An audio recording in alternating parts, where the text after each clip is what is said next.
Welcome back, boils and ghouls. It's me, your old pal GG Grotesque, and I'm back with another Shadows Are Alive video. Today, we're going to be doing a demonic shift kind of tips and tricks on how to play this awesome shift.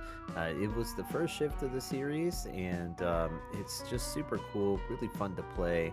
Um, since the beta test that they had earlier this month, uh, they have fixed some of the abilities of this and adjusted some of the fear for the aura and everything else. So it's been quite fun to actually play in groups. I see a lot of people that struggle playing the demonic shift. So I wanted to kind of make a guide on some tips and tricks and stuff like that that people that are playing the demonic shift can really capitalize on. I will be making tips and tricks videos in the future for heroes as well, so don't fret. Those will be coming soon. So make sure that you hit that like, that subscribe button, and notification as well, so you get notified whenever those do come out. Okay. Um, as for this, you can see that there is a lot of stuff that is going on here with the shift. Just going to show you just like a typical run on chasing down with the shift. So you always start out with the shift kind of far away, and your most powerful ability is your super sight ability, and you want to save the super sight ability until you get to the foyer first off. So you shift out of existence and you can move really fast, and then you use your super sight ability once you get to the foyer, and then you can begin chasing people down. Now this is an easy chase right here. I think I scared this fireman pretty bad, and he is just running for his life, and of course he's not going to make it. Now generally there are two classes that give this shift a really hard time, and that's the fireman and the psychiatrist. And I'm going to show you a little bit of gameplay as to why the fireman gives the shift so much problems. Now here you can see me just kind of running around trying to find some people here. I drop a trap there, normally right around that wine case, because the heroes can jump down on top of it. And here I catch, I'm pretty sure, since I'm not a 100% sure, but I'm pretty sure that this is an engineer. He hops over the railing on me, but then I get blasted by a fireman while I'm in chase.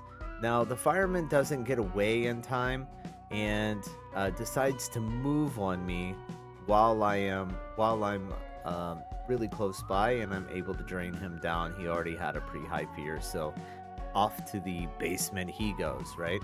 But I can't send him there because I have no mana. So here I'm shifting in and out of smoky form and physical form, trying to regenerate my mana to be able to send him to the basement. Now, if this was a team that had a healer available or a psychiatrist available, this guy would have been up. Or if he would have had some food in his hand, he would have been up, and the chase would have been back on.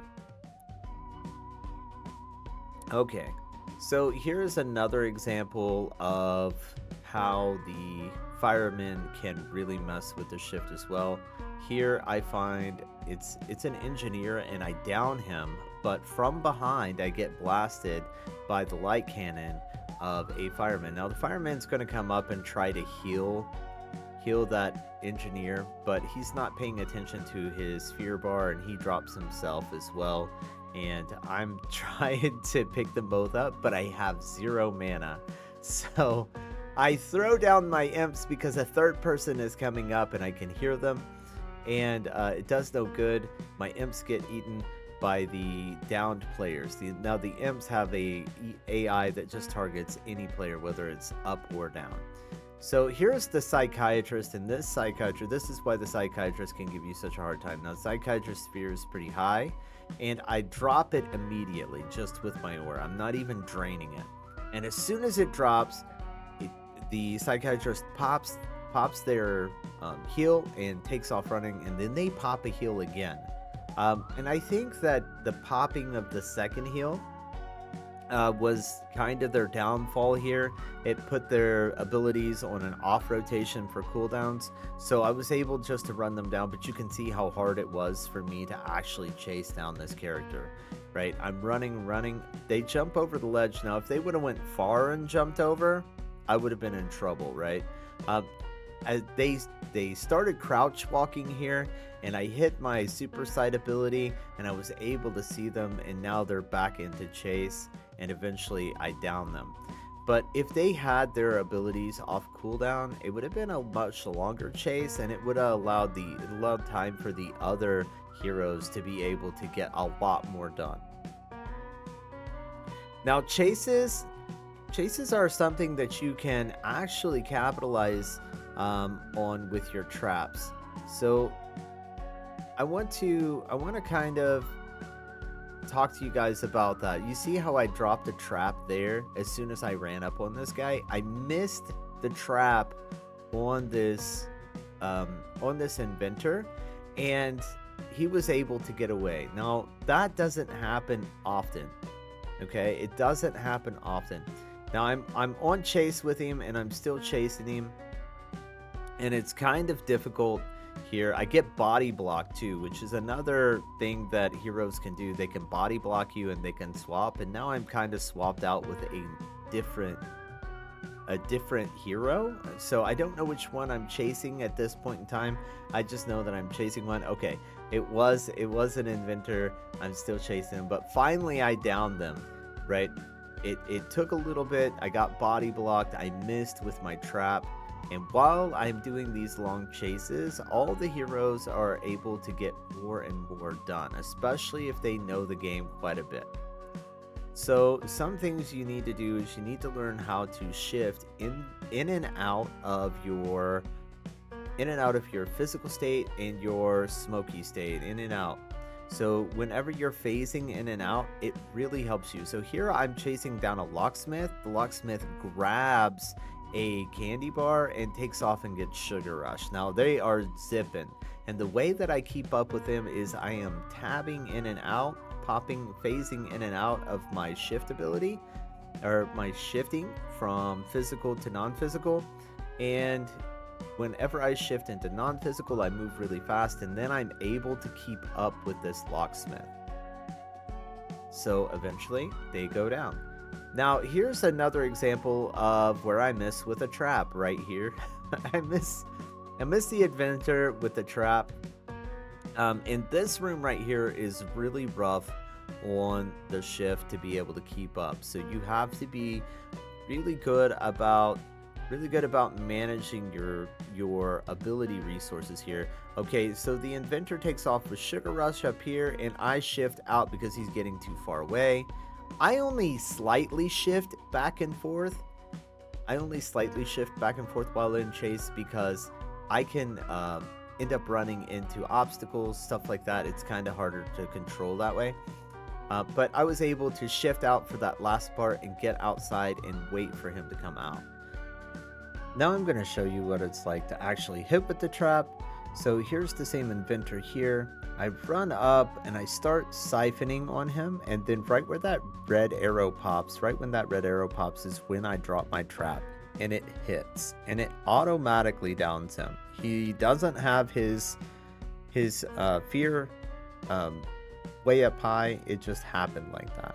So the trap is very important during the chase, and it helps you out. Okay, I'll show you guys a little bit more here about some other abilities and some more times where traps can be useful. Here I'm going to go ahead and use my imp ability, and the imps are pretty legit good, but if you can see there, that imp was placed poorly. He ran into a door frame and then disappeared. And that happens quite a bit. If your imps are placed around the main foyer area, it is really hard to capitalize on them. Here again, I make up for that mistake by utilizing the trap while chasing, and I catch my prey fairly easy. So make sure that whenever you are using imps, you're not doing something like this. especially while somebody is in the basement. If somebody is in the basement coming up the basement steps, here's what happens. Your imps will go into the wall to chase them. They take the shortest route possible, and then the other one will do the same thing and just disappear. Just gone. Absolutely gone. One ran into a wall and poofed, and then the other disappeared. And then you get what I get here. The inventor hides his aura, runs away from me, and I have no way of catching him. So if you want to capitalize on these, it's got to be when somebody isn't coming up the basement steps, isn't trying to run away. I'm going to go ahead and drop them right here, which is kind of risky because if somebody were to come up the steps, it would cause an issue. Now, I got a good spawn here on my imp. It spawned here. It's looking around, and now it's heading up the stairs, and boom, it's going to down the player up here, and then I am going to win this one. So make sure that you're watching where you're placing your imps, dropping your traps in chase, because when you drop your trap, it drops in front of you. You don't have to necessarily place them just randomly around. They're kind of really hard to not avoid. Like, it's really easy for players to avoid those and get away with them, and then learn how to shift in and out of physical form and smoky form to be able to keep in chase with those pesky kids that are using the candy to get away or their special abilities to get away. And I think that does it for this video, guys. I hope that you like it. Make sure you subscribe, and until next time, I hope you escape the shift.